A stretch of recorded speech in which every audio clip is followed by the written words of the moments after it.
Fala galera, meu nome é Nayane, meu nome é Sofia, a gente faz Ciências Biológicas e esse vídeo é para falar um pouquinho sobre doenças cromossômicas.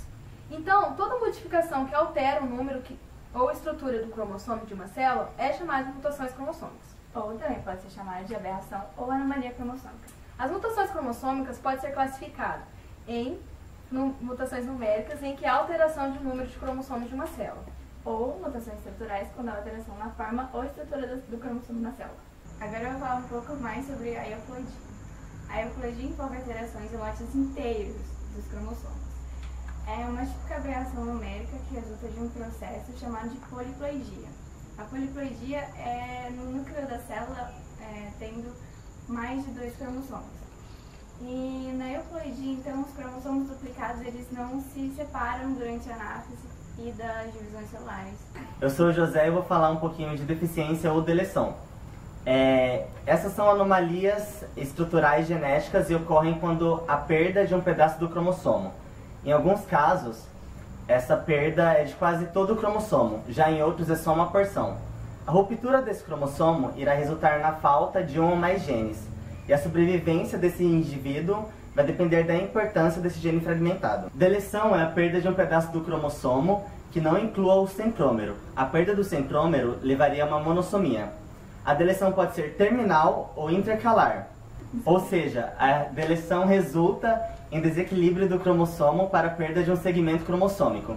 A deficiência terminal pode surgir de uma simples quebra no cromossomo seguida de uma cicatrização.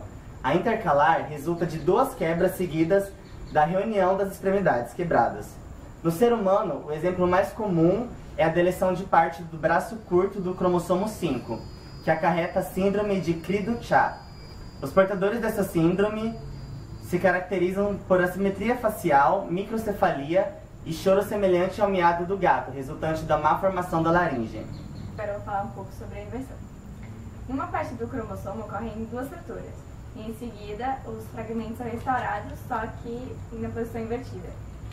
A inversão pode ser parecêntrica, quando se dá apenas em um dos braços do cromossomo, ou pode ser pericêntrica, quando acontece nas periferias. No geral, a inversão não acarreta nenhuma doença, exatamente assim, no indivíduo. O máximo que pode acontecer é uma redução na capacidade de reprodução do indivíduo. Meu nome é Esther e eu vou falar um pouco sobre a translocação. A translocação é uma mutação cromossômica na qual parte de um cromossomo separa-se e une-se a outro. Essa separação causa perda do material e informação genético dele. Existem 2 tipos de translocações. Primeiro é a translocação recíproca. Nessa translocação, ocorre a troca de material entre cromossomos não homólogos. Isso ocorre em cerca de 1 a cada 625 recém-nascidos. Os portadores da translocação recíproca, eles têm grande possibilidade de terem filhos com anomalias e também uma grande possibilidade de haver aborto. O segundo tipo é a translocação robertsoniana. Os portadores dessa translocação são fenotipicamente normais, mas devido seus gametas não serem balanceados, há o risco de haver aborto e de haver também uma prole anormal.